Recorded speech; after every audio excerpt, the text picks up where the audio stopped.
就算活不了，拉你个垫背！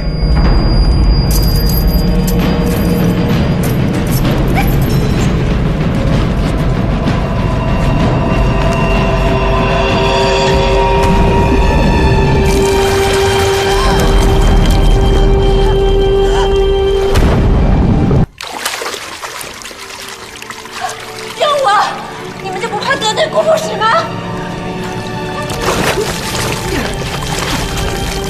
放开！放开！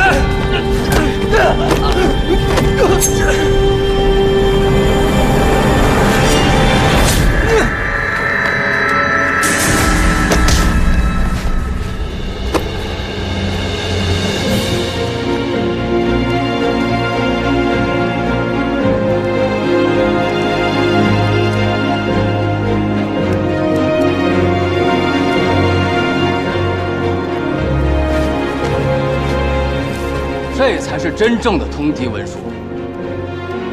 于忠全，你作为皇城4中之人，通敌叛变之外，你还诬陷上官，现在铁证如山。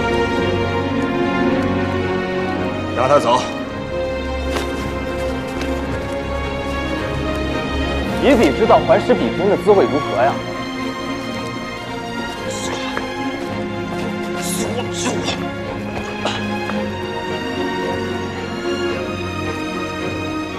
汉，赵娘子，你还好吗？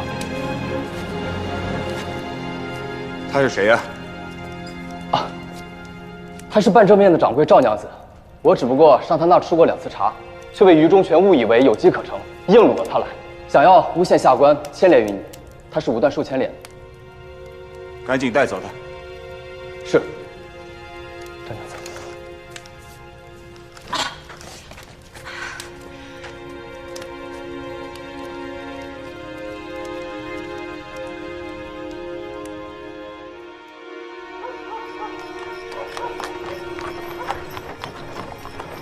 吁，潘二姐，对不住了，我只能把你放在这儿了，你自己多保重。好，多谢。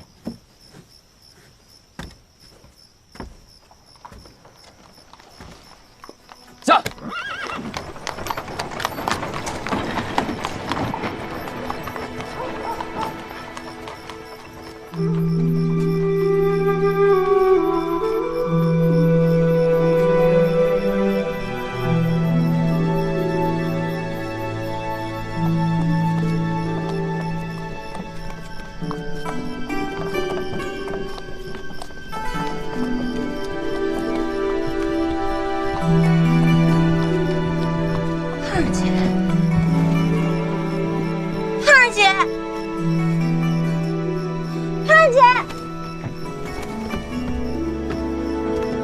小心！领章，你怎么在这儿啊？这位是沈官人，我们在教坊认识的。啊，在下沈如琢，是宋娘子的好朋友，她的姐妹有难，我岂能袖手旁观？是谁抓你走的？高家吗？怎么逃出来的？他是谁呀？啊，他是半正面的掌柜赵娘子。 赶紧带走他。是池衙内，池衙内这个混账，三娘了，他去找陈莲救你了，还有顾不上的地方太多了，我才去找到沈主座。三娘姐跟我说，让我们在茶坊附近的酒楼会合，我们现在走吧。二位娘子，请上车。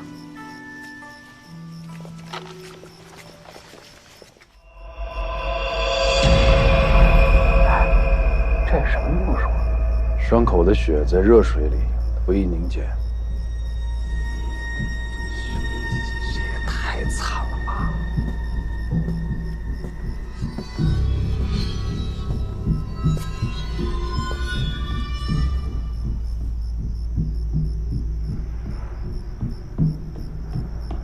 都看清楚了吗？司公恩典，对于受伤的于指挥精心照顾。但生死由命，一切就看阎罗殿要不要收他。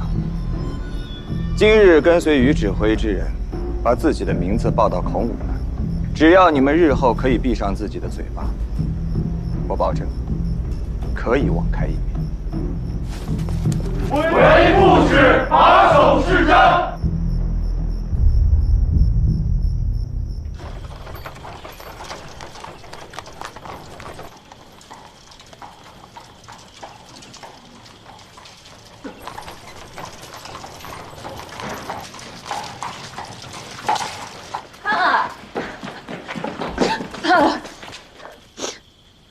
你没事就好，你没事就好，都怪我没用，这次多亏了你了，尹章。几位真情如丝，真的是胜似亲姐妹啊！今日多谢沈官人。尹章客气了，其实我也没有出什么力，赵娘子是自己脱险的。妾身和你素未平生，您却肯施以援手。怎么会是素昧平生呢？明明是一见如故。其实我也去过半遮面茶坊一回，只是还无福得以进入雅室，不知道下一次尹章可否容我走个捷径呢？没问题。上次我就说过，以后我们一定还会再见面的。啊，既然赵娘子已经送到了，那沈某就先告辞了。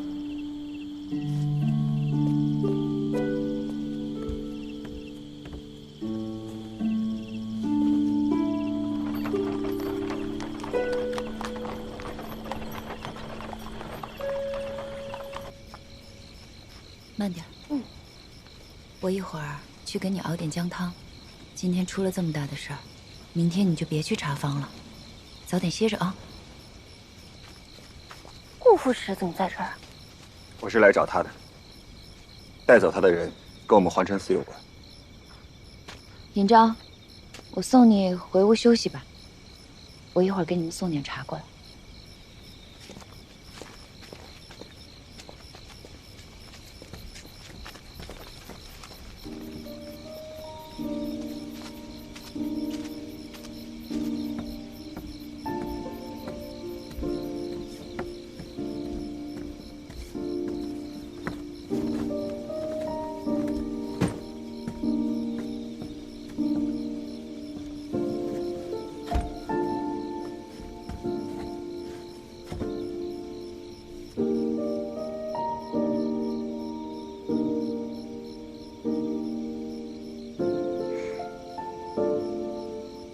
你是不是想问我，怎么知道账本被换过？因为我在里面做了印记。我之所以把账本浸湿了之后拿到后院去晒干，是因为我猜想，贱人一定会担心那张纸被浸湿之后字被弄花，定会派人来查验。那些字儿我不认识，但是我把它拆开了之后，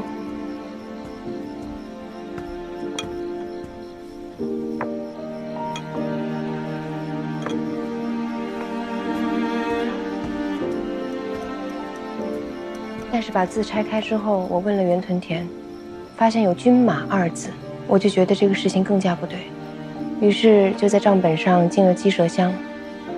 这种香味一般人很难闻到，但是狗可以。原来佝偻里面经常拿它去追讨债的客人。那后来呢？后来我去查看晒干了的账本，发现确实被人动了手脚。我就请何四牵了狗，一路去追查，结果竟然查到了萧相府上。我就猜这个事情肯定跟你有关系，就去找了陈莲。事情呢，就是这么个事情。说完了，累了，我去休息了。你就准备跟我说这些是吧？那您还想听什么？我想知道你为何会如此的胆大包天呢？你知不知道当时如果我晚到半步的话，你现在已经凉透了。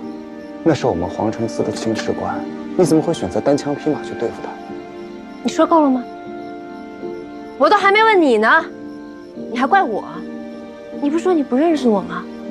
我的生死与你有什么关系啊？你的良心被于中权吃了吗？啊？什么叫你的生死与我无关啊？我连夜赶了1个半时辰，从祥符县赶到东京，我为了谁啊？在暗牢里边，我看到你半个身子都在水桶里头，你知道我有多担心你吗？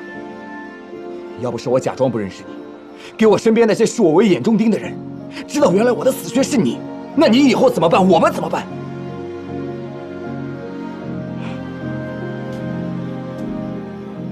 你说什么？我是你的死穴，不是吗？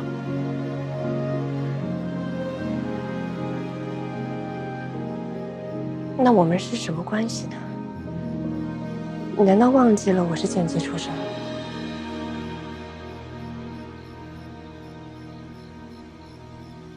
我们的身份就隐匿之间。你现在算是哪一种什么心态？什么身份？怎么跟我说话？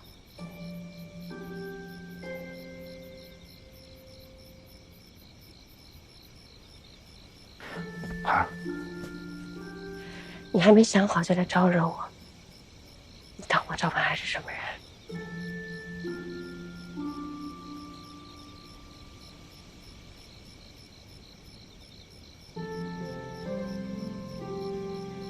夜深路重，男女有别，是我赵盼儿，怒不接待，幸会。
别进去了，您就信我这么一回。要是你现在还没想好以后怎么对盼儿姐，不如现在就不进去，否则再多的安慰都是白费啊。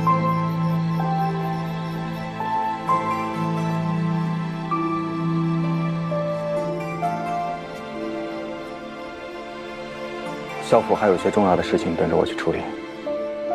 你今天问我的事情，我会想清楚，然后给你一个答复。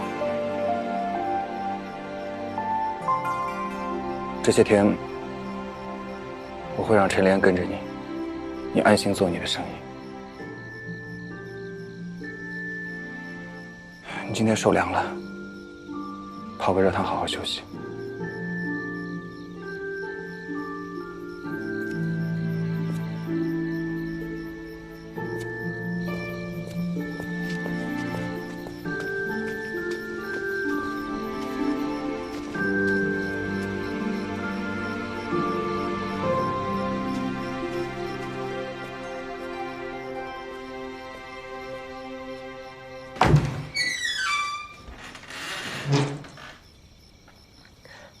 三娘，没事吧？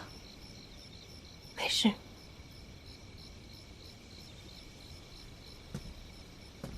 尹章呢？他又累又怕的，睡了。我给他点了一根静心香，哄他睡着了。你今天也早点休息啊，明天你就别去店里了。店里有我和尹章还有小翠呢。那不行，店里好不容易才重新开业，我不去会天下大乱的。我没事儿，我已经好了。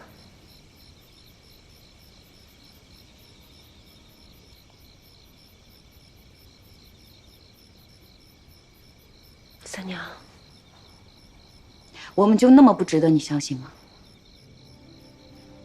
不是三娘，我只是……我有些话早就想跟你说。你是我见过最要强的人，什么事儿都要操心，什么事儿都靠自己。你有没有想过，这店我和尹章也有份？我刚嫁进傅家的时候，我是开过10店的。怎么，这店我和尹章一天都看不住啊？你是不是觉得我永远只能做那个？是，没错，就是这样的应声虫，就每天跟在你屁股后头。我不是三娘。你不是不相信我，你就是个爱操心的命，什么事儿都要往自己身上揽。你有没有想过，你以前事事帮尹章做主，他就真的幸福了？还有今天这事儿，你什么都不告诉我，你就一个人去面对这一切。你有没有想过，我跟尹章，我们也会担心，会难过，会害怕你出事儿。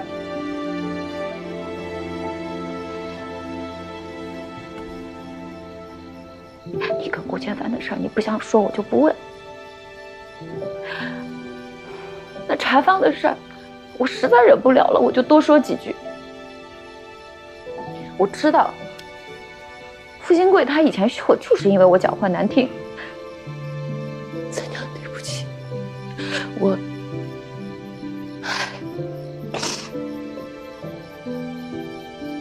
明白了。我原来一直说尹章也自卑，但其实我自己就是瞧不起我自己。因为剑姬的身份，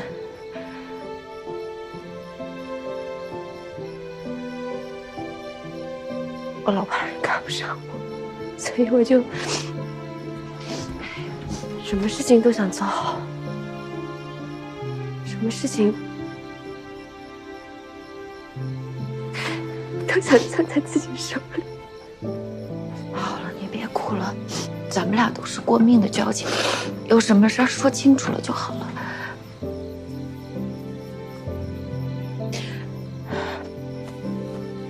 你今天好好休息，你就试一次，你看你明天不去店里，天会不会塌下来？好。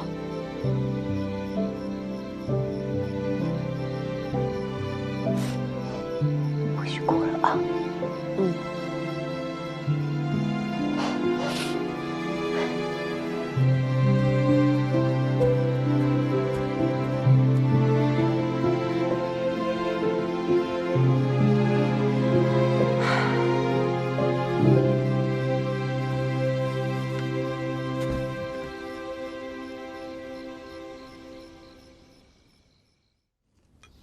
怎么他们家的果子每天还会换花色呀？那是自然。难道你们每天给客人还要唱同一首曲子吗？吃吧吃吧，别不好意思。好香啊！居然是这个味道。好好姐，真的好甜。你怎么跟半遮面的关系那么好啊？我上次让人连排了3天，结果一盒也没买到。你倒好了，天天还有人送过来。谁叫我张好人面广呢？这琵琶色的教头宋娘子和掌柜赵娘子一口一个姐姐的叫着，我能好意思不收吗？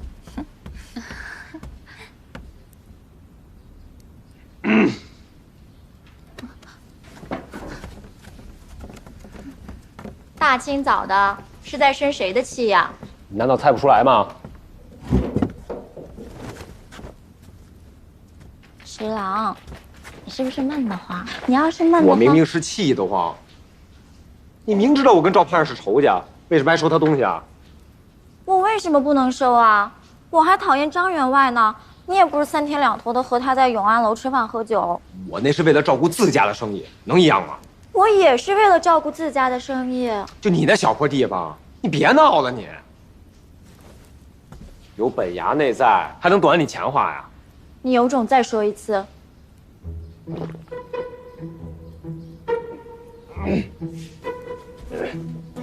张娘子坐。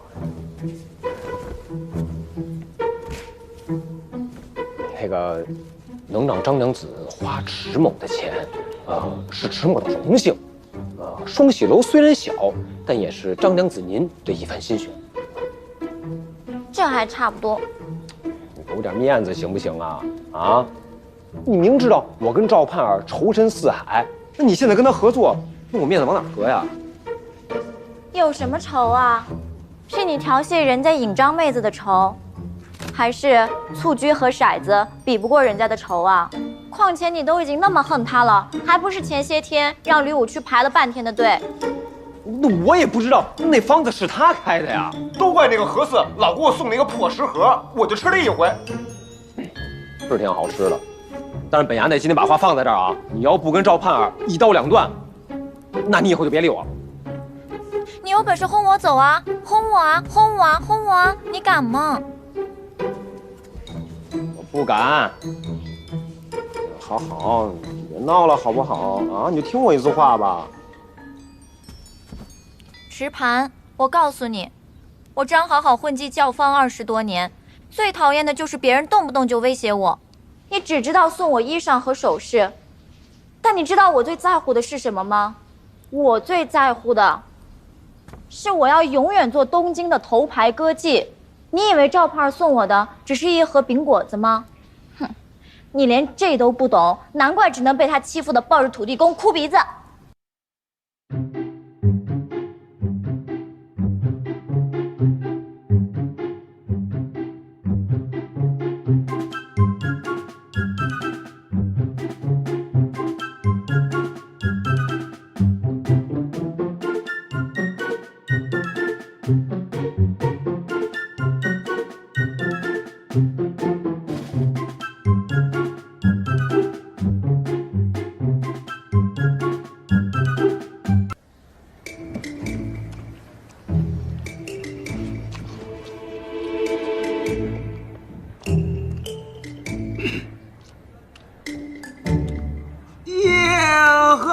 吃啥了？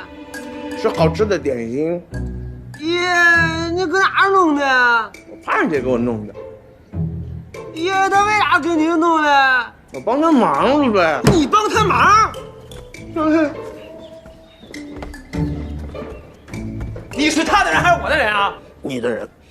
可是你不是说了吗？我们都听他的吩咐，你说的话我们不敢不听啊。我说过吗？嗯。气死我了！气死我了！你衙内，咱们做人得讲诚信。你吃他东西还敢叫你请我来了？我气死你！衙内，要不你尝一真挺好吃的。吃什么吃啊？都是因为这个赵盼儿，想在东京城里混，敢得罪本衙内，老子会让你好看的！伸底下！卑职不敢有半点隐瞒。于忠全区校府确实只见了萧大衙内，蒋盼绝不肯欺瞒副使。副使饶命啊！副使饶命！带下去。副使饶命啊！副使蒋盼绝不敢欺您啊！还算得聪明。这一开始我就觉得奇怪，萧相公对您这么好，怎么会和于忠全联合起来害您？原来都是他儿子搞的鬼啊！萧相公平日里最爱的就是消灭阴阳，要我性命倒不至于，但是对付赵盼儿，或是借此事逼我离开黄尘寺为他所用，倒是向他做出来的事情。那现在怎么办啊？于忠全毕竟已经死了，现在除了他手下的那些证词，我们也并没有其他实证啊。要晋侯，自然得先杀鸡。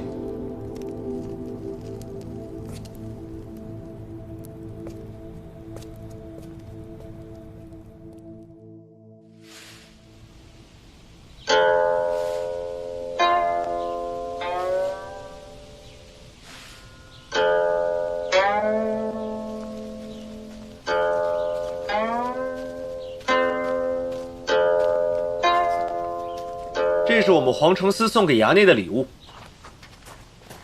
于忠全拖拖拉拉的不来见我，一大早送这个来干嘛？这不是于忠全送给您的。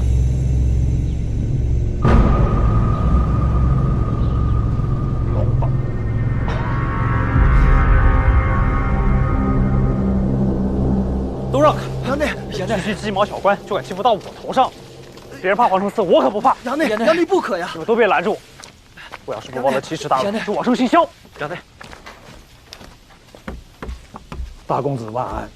钟叔，是我爹派你回来的。我爹怎么样了？相公一切安好。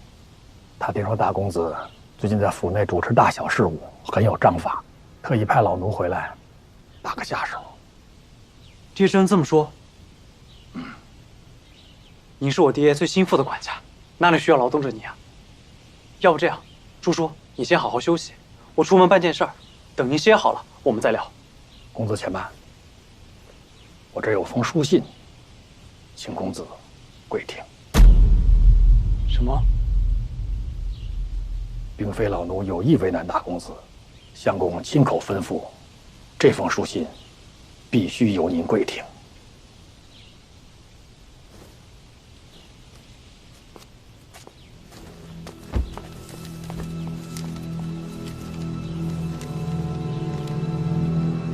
不孝庶子未起，吾离京时嘱汝再三，安常守分，勿招惹是非。不意汝竟勾结贼子，行此败坏家门之事，望汝勿以小人之心无事生非。若汝再生狂妄，当不堪为吾之己。大公子，你可听明白了？听明白了。既然如此，相公回京之前，就请大公子留在府内，多读些圣贤书吧。父亲为什么会知道这件事？因为相公也收到了顾府使800里飞骑送去的一只鹿腿，还有于忠全亲信的供词。父亲就这么宠爱他？我不过是想整整他，就值得父亲发这么大的火？相公马上就正位首辅，他只希望在此之前不要起什么风波。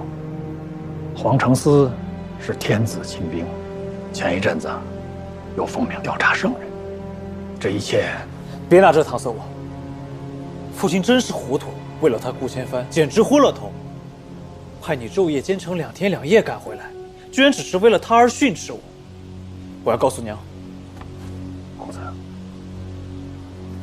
容老奴说句放肆的话，您现在只有阴官，并无实职。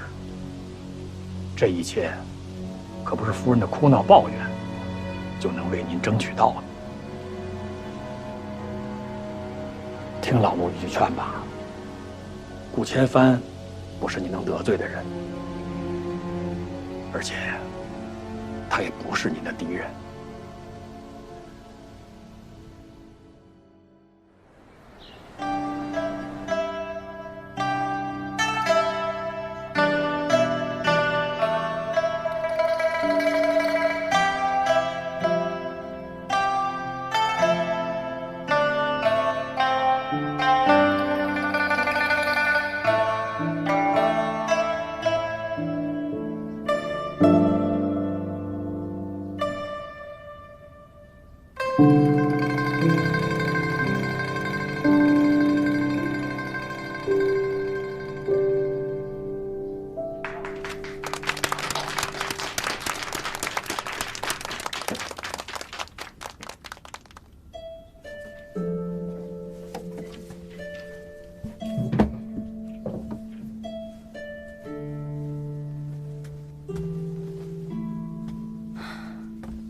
累死我了！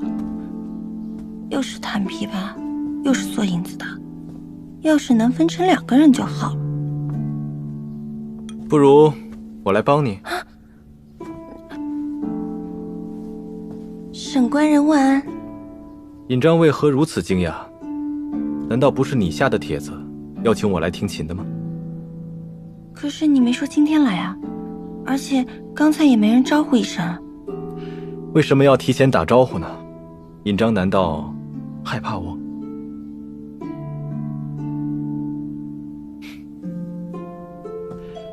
那前些日子，你来我家找我帮忙的时候，为什么胆子就这么大呢？沈官人，那日相助之恩，妾身感激不尽。可妾身与您并不熟识，还请沈官人不要称呼妾身的闺名。真是冷淡无情啊，可真是叫人伤心。早知如此，我又何必自作多情呢？还特意前来给你通风报信。这是什么？你看看就知道了。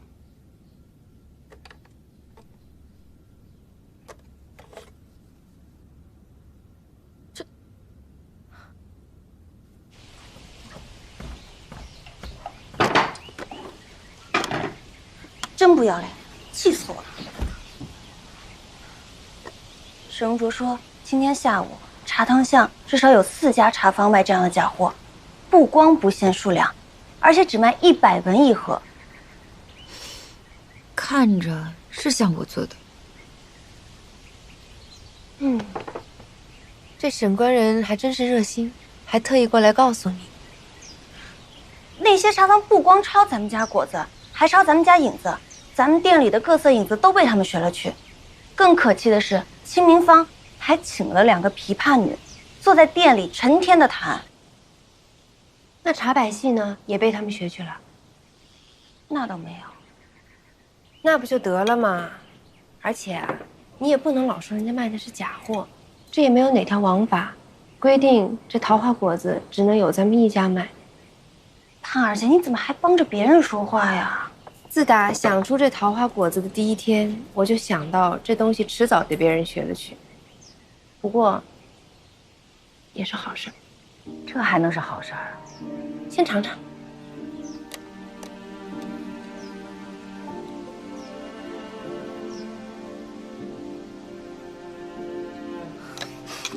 太甜了。这馅儿太油，皮也硬，不好吃。那么就结了。他们再抄，只要一入口，便分了高低。可那些没尝过咱们家果子的人，不知道这里头的门道啊。沈无卓说，茶汤巷里抢着买饼的人可多了，他们卖得多，咱们生意不就差了吗？那我问你啊，你过年看戏是愿意看一个人舞刀弄剑呢，还是愿意看几个人对打呢？自然是人多点啊。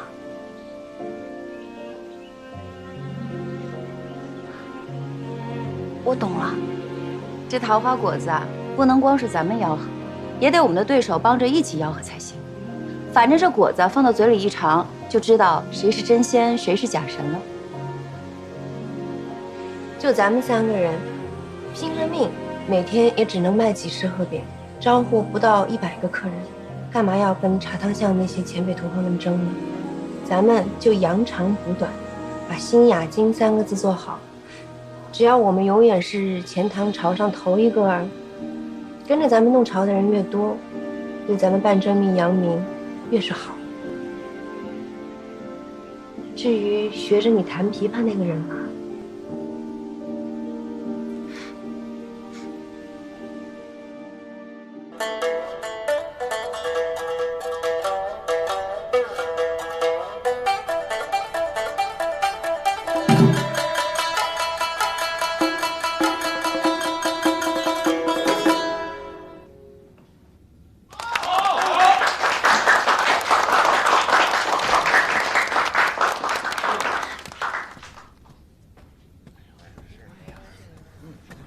有一位姓赵的娘子在外面等您。赵娘子，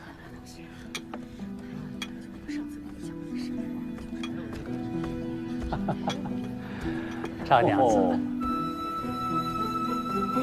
各位，小店开张7日，为答谢各位，多加演一场琵琶乐，还请各位一步。哎呦，这么说，不买桂花银也能上楼听曲儿啦？有为大家准备果饮。哎呀，这不是喜从天降吗？哎呀，谢谢老娘子啊！有点声音，好啊，好绝好。也不会感觉到今天这个人不错啊。哎，昨天你没来呀？你去茶汤下。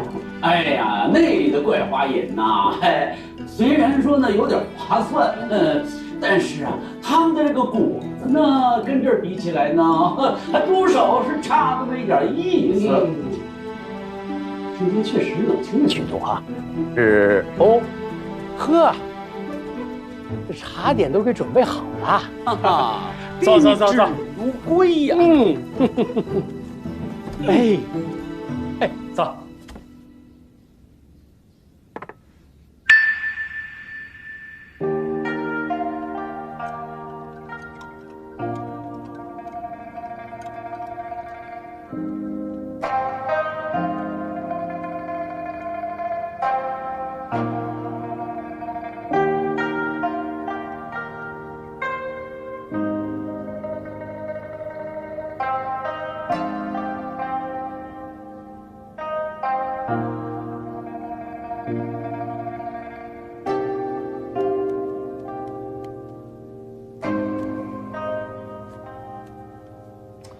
哎呀，这宋娘子就是了不起呀！一曲明妃曲，如泣如诉，真乃是仙乐也呀！我倒是觉得与前几日相闻，倒像是有些退步了呀。哦。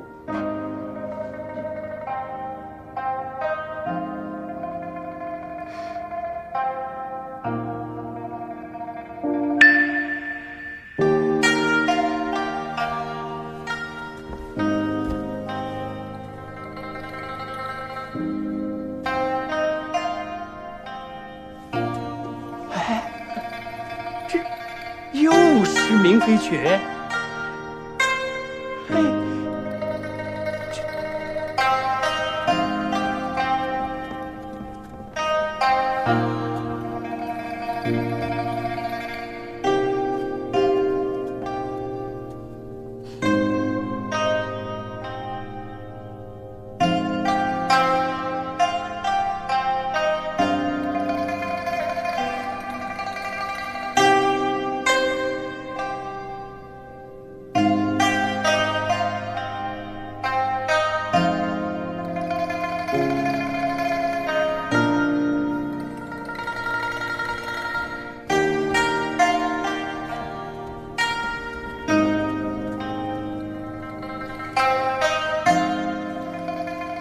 房中可是宋娘子？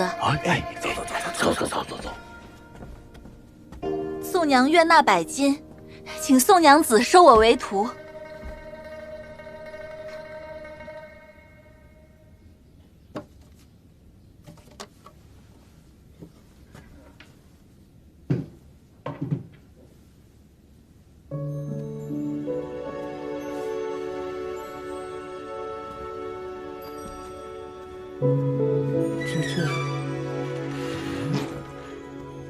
快请起。既然都是同道中人，日后互相切磋即可，又何必拘泥于些许名分？来，这你取完。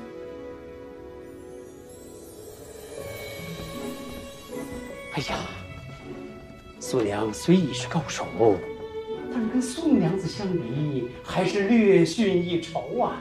哎，哪里只是逊一筹？这宋娘的明妃曲不错，悠扬，确实到了极点。可是你想啊，明妃当初那是为国出塞呀，怎么可能是一个小女人的心态呢？所以说，宋娘子的明妃曲，第一层是悠扬，第二层是风霜，第三是思念故土，这第四呢，却有金石之音，激扬情悦，写尽了明妃为大汉永固边塞的高远心志。说得好啊！哎，不东施就是东施，西施就是西施。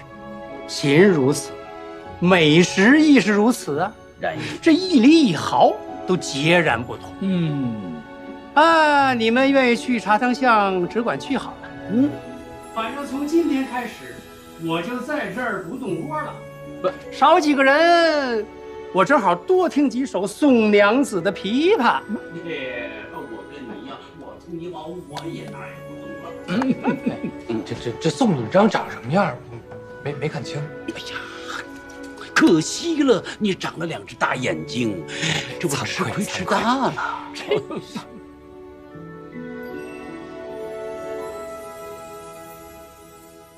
什么？他们居然把宋娘也抢了去？这不是打我们脸吗？简直没把我们茶汤巷这大小几十家茶坊放在眼里啊！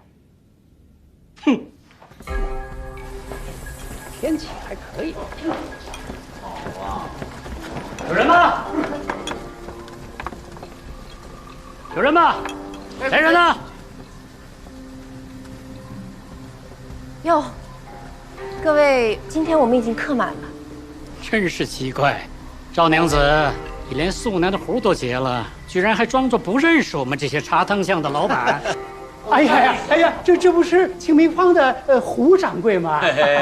胡掌柜啊，胡掌柜，还请问有何见教呀？半遮面如此风光，我们哪敢有什么见教啊？只不过是到这里跟各位打声招呼。古来茶之道讲的是君子之德，清静怡和。可是半遮面却任意妄为，不但以高价挑战世面，还想出了越级酌茶的下作法子揽客。这种青楼卖俏的做派，简直是茶道之耻！茶道就是茶道之耻，茶道之耻，就是我等羞于为伍。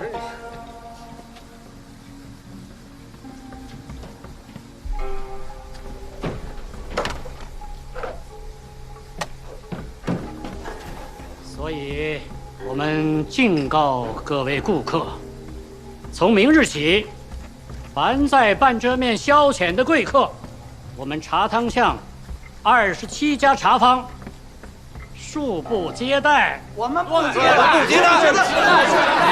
哎呀，这是何故于此呢？我们都是左邻右舍、街坊四邻的。今天我等在半遮面，择日我们就会和亲戚朋友也到你们茶汤巷去的。对，胡掌柜，和气生财，和气生财嘛。何石先生，不必劝了。有道是，道不同不相为谋。虽然我们只是生意人，但也不能容忍与这些钱花路柳的下贱女子相提并论呐！说谁下贱的？把你狗嘴给我闭上！好，看来各位老板今天就是想故意找事儿来的。那我还想多问一句，各位既然如此不耻半遮面，那为何处处都要抄我们？从鲜果饮到桃花果子、枇杷月，一样都没落下。做生意都是一物一价，你们嫌我茶卖的贵，那请问同样是桃花扇面，为何卓石先生的润笔可以卖到1张50贯，而寻常画匠的却只能卖到50文？更荒谬的是，你们既然血口喷人，说以月佐茶是下作，那请问先帝25年前在金明湖赐百官北苑茶，就有秦氏在一旁弹奏春晓曲。我家宋娘子经常进宫给官家献乐，却被你说成是墙花路柳。敢问您是不是连官家也不放在眼里？说得对，说得好。好，是。我们不与妇道人家耍嘴皮子。总之，从明日起，请各位在茶汤巷和半遮面之间，任选其一。好，说了。站住！我们半遮面岂是你们想来就来、想走就走的地方？我看谁今天敢出去！你们咄咄逼人呢，其实就是想逼我们半遮面关门。可是行有行规，半遮面在开店之前，早就在东京茶行里面挂过名、缴过钱。今日之事若不能善终，我赵盼儿拼着生意不做，也要告到衙门里，让全东京的人都看看谁对谁错。你这个女人，怎么如此恶毒啊！比起你的所作所为，我们可是良善不少。你们仗势欺人、上门辱骂的时候，就没想过我们会报复吧？还是因为你们觉得我们是女人，就那么好欺负，随便骂一骂、喝一喝，我们就会关门呢？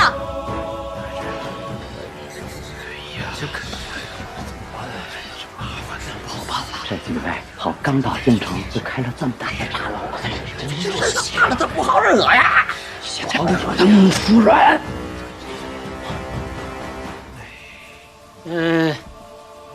那你想怎么样，赵盼儿？别以为你跟我们耍横，我们就会怕你。哎，你要不，我们索性在茶道上见真章。您想斗茶？不错。如果你们输了，马上关门改行；如果我们输了，立刻侦查赔礼，以后对半遮面绝不多说一个字儿。怎么样？你们敢不敢啊？敢。哎，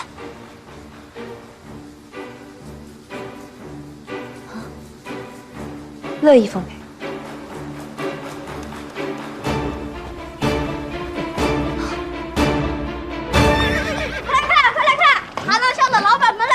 踢馆了，快去看！快去看！茶楼上的老板们去踢馆了。哎，真有意思！过来，试一下。你是谁啊？孙礼啊！我大老远就听见你声音了，你怎么还在这玩啊？赶紧上课去！别啊，杜夫子！茶坊上的老板们来半遮面踢馆斗茶了，这多新鲜！出会就没有了，这可比上课有意思。斗茶呀！为师就教教你什么是斗茶啊！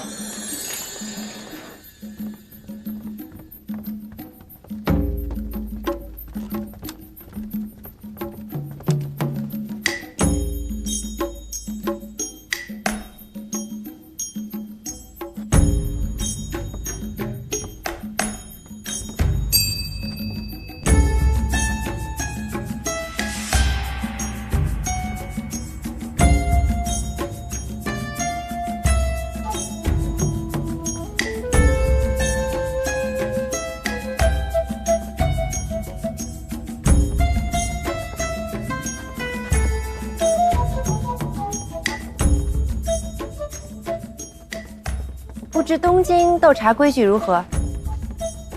咱们比的是汤色、水痕、茶味这3项。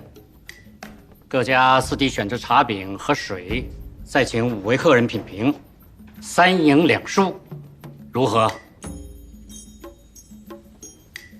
请。请。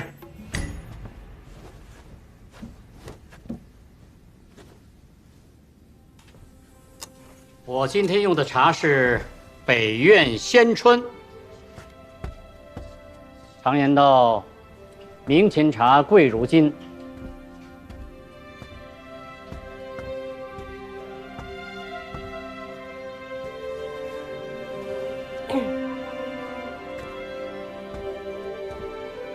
我们自钱塘而来，自然要用出自钱塘的雨泉净山茶。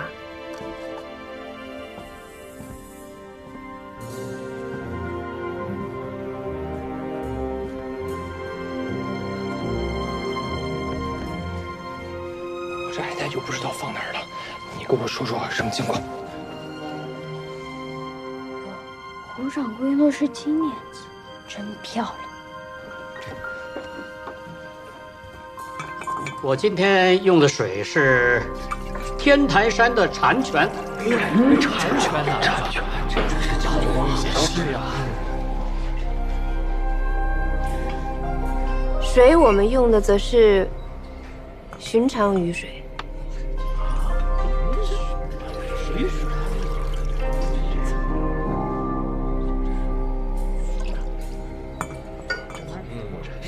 哎，这样一来，这半遮面可是略逊一筹了。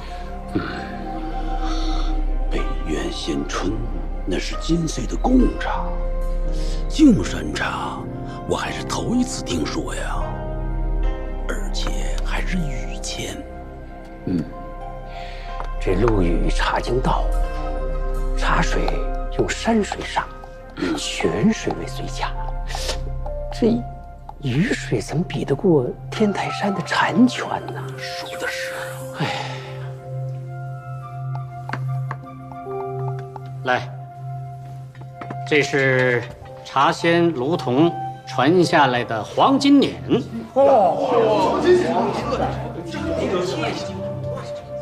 今为万气之黄，无杂色杂味，用它碾的茶，细密清香。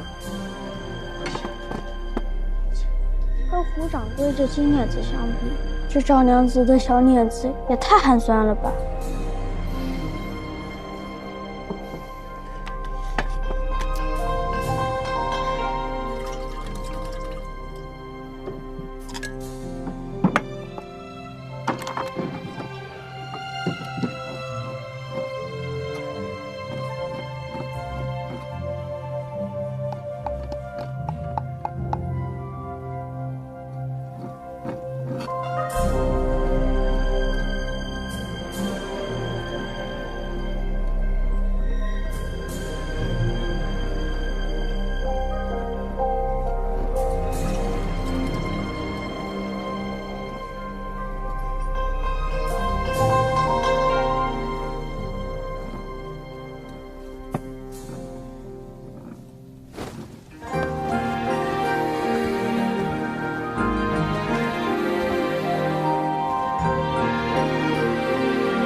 碾茶就碾茶呗，妖妖娆娆的还跳什么舞啊？你要不服气，你来一个。真是青楼的做派。哎呀，你狗嘴吐不出象牙。这英雄不论出身，石勒不过是奴隶子，仍能做开国之君。这斗茶本就是各展手段，半遮面没说尊驾用金碾尸块恶俗，吴掌柜口出恶言，却是落了下乘啊。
赵娘子这手扇子怎么像节日晚会上的蝴蝶舞？下面就是该点茶了。对，吴掌柜这边已经开始了。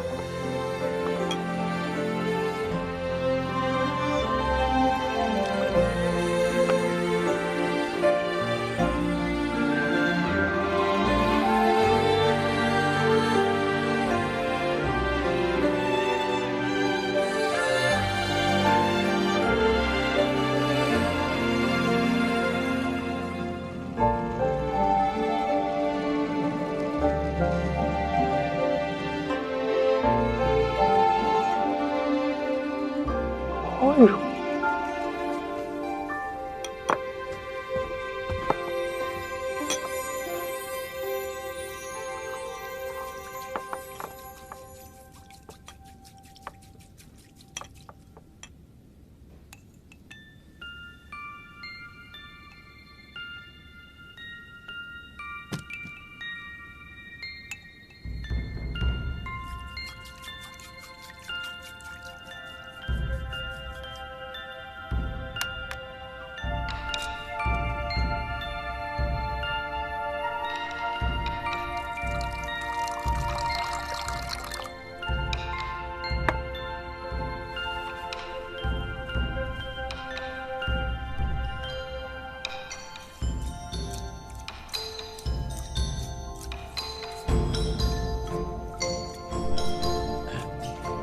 殿堂如银龙吞吐，肌肤轻重自如，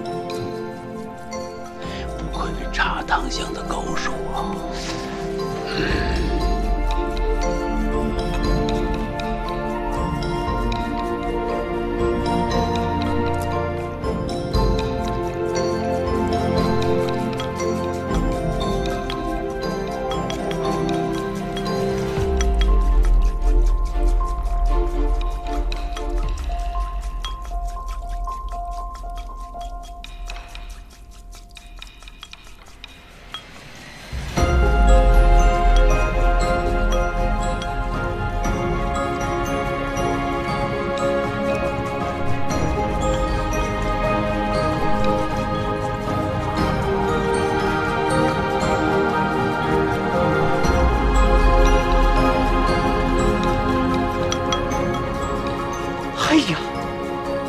赵娘子的这一手击佛，那恰似化用了琴技中的佛弦呐！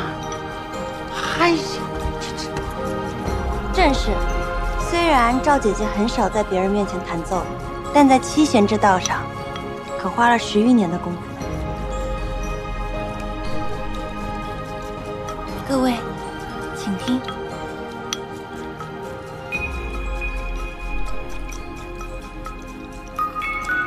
阳关三叠，赵娘子竟用这个茶盏奏出了琴曲，还只这，哎呀！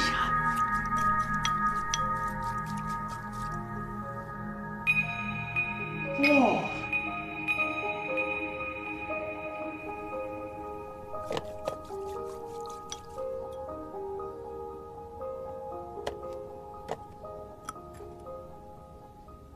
我的茶点好了。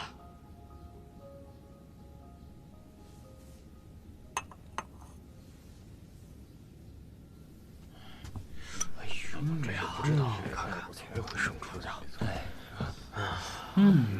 这所谓汤色水痕茶味，即是说斗茶既要斗茶味，更要斗色斗服，即以茶汤的颜色和茶沫的摇盏来决胜负。也就谁败谁赢，谁的沫子先洒，谁输。大致如此。你看这茶色还不错哎。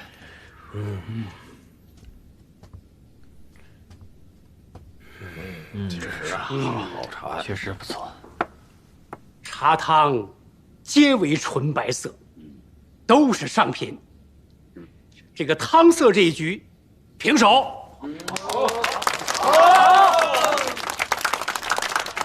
下一步啊，就要看摇盏了。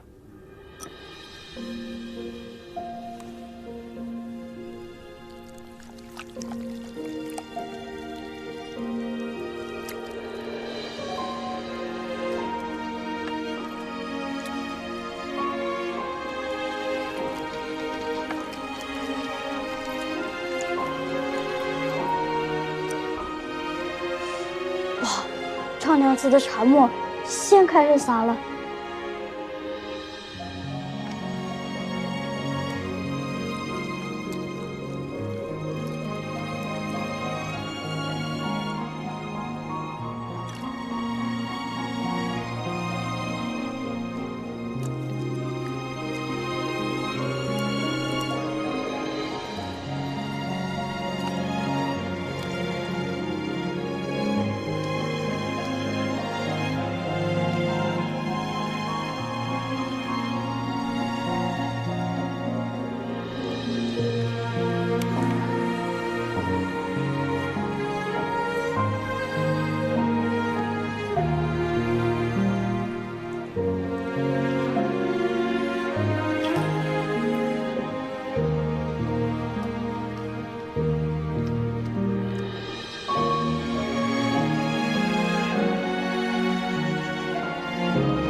赵娘子，水痕这局，恐怕您输了。好。稍后，诸位请仔细观看。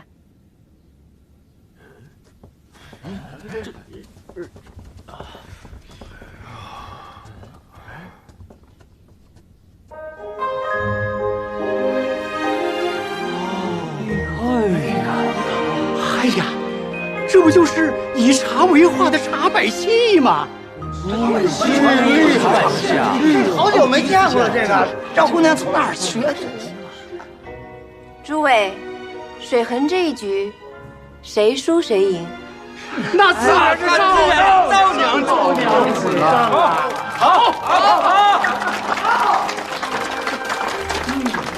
好，真是好。还有最后一局茶位，不见得能说。可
北苑仙春，茶汤香醇，一派王者气度，实乃茶中珍品呐。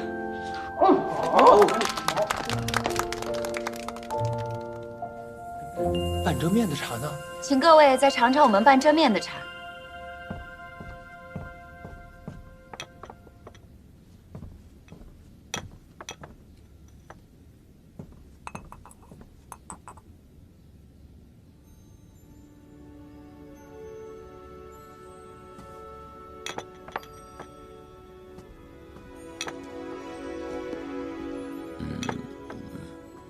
这净山茶，我第一次喝，虽说不到它的妙处，但是我感到它入口无涩，感到清香幽怨，倒似我闲置在家赏菊一般，但是有种秋爽洒然之感。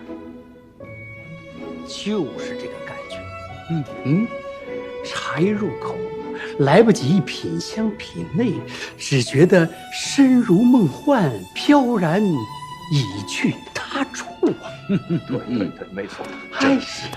这人有境界，茶也有境界，并非最好的茶叶配最好的水就能点出最好的茶，要君臣辅佐，方能更上一层楼啊！嗨，别说那些虚的，喝茶不就是喝一个好口味吗？是啊。到底这一局谁赢了？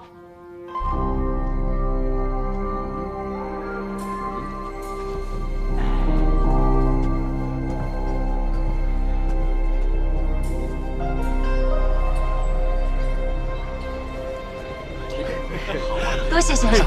太好了，咱们赢了。太好了，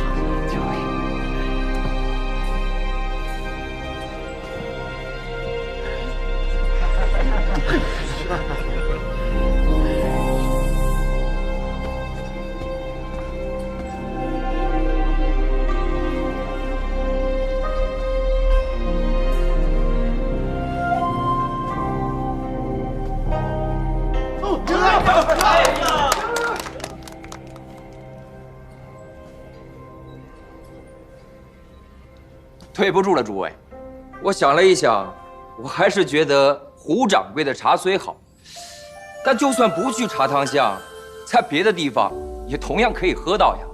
大不了我把茶博士请到家中，冲调即可呀。但是赵娘子的茶，那真是独一无二、绝无仅有的呀。所以诸位，我还是选择半遮面。你了。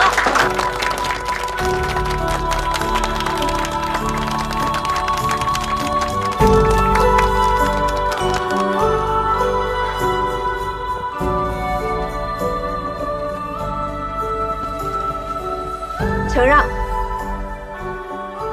各位掌柜，所谓茶道者，只要遵其道，便可八仙过海，各显其能。没错，我确实因为负罪，莫为越级，可是早已脱籍。我也喜欢在点茶的时候，用上自幼习得的歌舞功夫。可是有道是，茶如人，人如茶。如果茶汤香茗悠远，自然能得到赏识之人。既然如此，又何必在乎它是来自御茶园，还是出自钱塘山畔呢？说得好，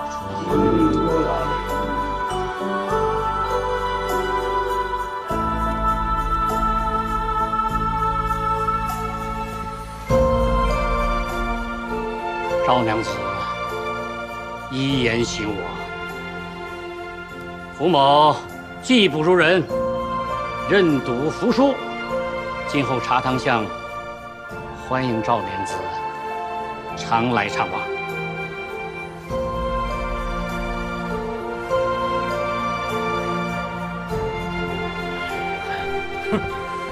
走吧，走。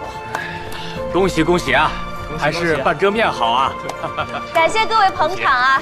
还请各位到小园透一透气。我们为大家准备了黄中饼和菊花饮，请大家免费品尝。好，请。哎呀，太好了！哎，你去上课去，快去。哎呀，请。有意思啊！既看了节目，又吃了东西啊！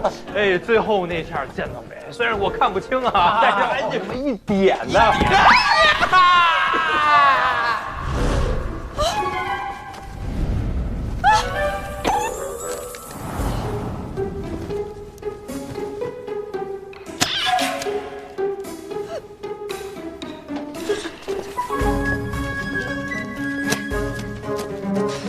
多谢！哎呦，快起来！快起来！哎呀，真是对不住了，给你包，给你擦擦。哎呦，别，我自己来。还要多谢官人刚才为我们仗义直言。不必客气。也多谢两位先生。哪里？大家以后常来啊。哎，我怎么看你有点眼熟啊？我看你也挺眼熟的。哎呀，小杜啊，我说呀，哎，你们快看呐，这才叫真正的白面书生嘛！对，哎，怎么可以用老套孟浪的路子和人家搭话呢？是呀，误会，没有孟浪，云屯田，你取笑我就算了，取笑人家老实读书人干嘛呀？哦。当心我以后不给你果子吃。哎呀，别呀！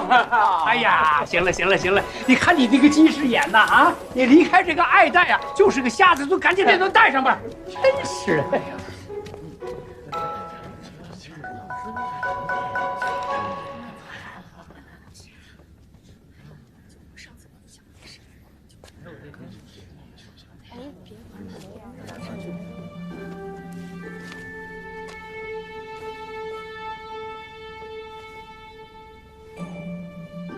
真是一位温柔贤惠的小娘子啊！